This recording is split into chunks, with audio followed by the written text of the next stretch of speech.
بسم اللہ الرحمن الرحیم۔ معزز سامعین و ناظرین، السلام علیکم ورحمۃ اللہ وبرکاتہ۔ امید ہے کہ آپ خیریت سے ہوں گے اور آپ نے اپنے اہل خانہ کے ساتھ، اپنے عزیزوں کے ساتھ، اپنے پیاروں کے ساتھ عید بھی اچھے طریقے سے منائی ہوگی۔ معزز سامعین، میں آج آپ کے لیے ایک انتہائی اہم موضوع لے کر آیا ہوں جس کا تعلق فہم قرآن سے ہے۔ یہ ہمارا موضوع ایک نشست میں مکمل نہیں ہو سکے گا، تو میں کوشش کروں گا کہ اس میٹیریل کو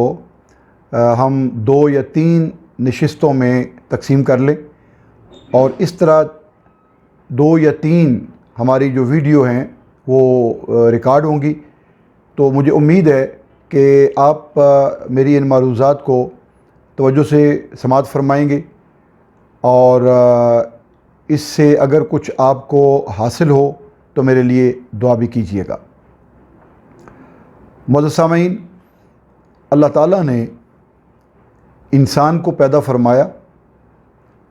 تو ساتھ اس کی ہدایت کا بندوبست بھی فرما دیا۔ اللہ تعالیٰ نے دنیا میں جتنے انبیاء و رسل کو مبعوث فرمایا وہ انسانیت کی ہدایت کے لیے تھے، اور اللہ تعالیٰ نے ایک نظام پیدا فرمایا تاکہ انسان ہدایت کے بغیر زندگی نہ گزارے۔ اللہ تعالیٰ یہ بھی چاہتے تھے کہ میرا تعارف بھی ہو جائے اور میری ذات کی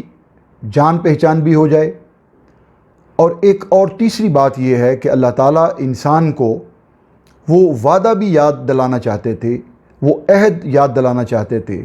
جو عالم ارواح میں اللہ تعالیٰ نے تمام انسانیت کی ارواح سے لیا تھا، اور فرمایا تھا الستُ بربکم،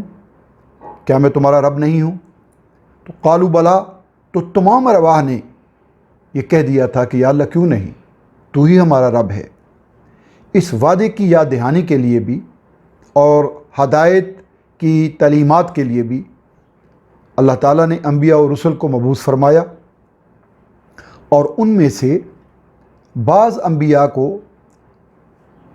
صحائف عطا فرمائے اور بعض کو اللہ تعالیٰ نے کتابیں عطا فرمائیں۔ سامعین و ناظرین، اللہ تعالیٰ نے 4 رسولوں پر 4 کتابیں نازل فرمائیں، اور اس میں جو اہم نقطہ ہے، قابل غور ہے، وہ یہ ہے کہ جتنے صحائف انبیاء کرام علیہم السلام کو عطا فرمائے گئے اور جتنی کتابیں اللہ تعالیٰ نے اپنے رسولوں پر نازل فرمائیں، وہ ہر کتاب جس نبی پر، جس رسول پر نازل ہوئی، وہ اسی کی زبان میں نازل کی گئی۔ یہ اہم نقطہ ہے جس کو میں ابتدا میں بھی ہائی لائٹ کرنا چاہتا ہوں، کیونکہ ہماری جو اگلی بحث کی عمارت استوار ہوگی وہ اسی نقطے پر ہوگی۔ اللہ اس کو پھر سماعت فرما لیجیے۔ اللہ تعالیٰ نے جتنے صحائف اور جتنی کتابیں نازل فرمائیں وہ وقت کے پیغمبر کی زبان پر نازل ہوئے۔ اسی طرح جب اللہ تعالیٰ نے اپنے آخری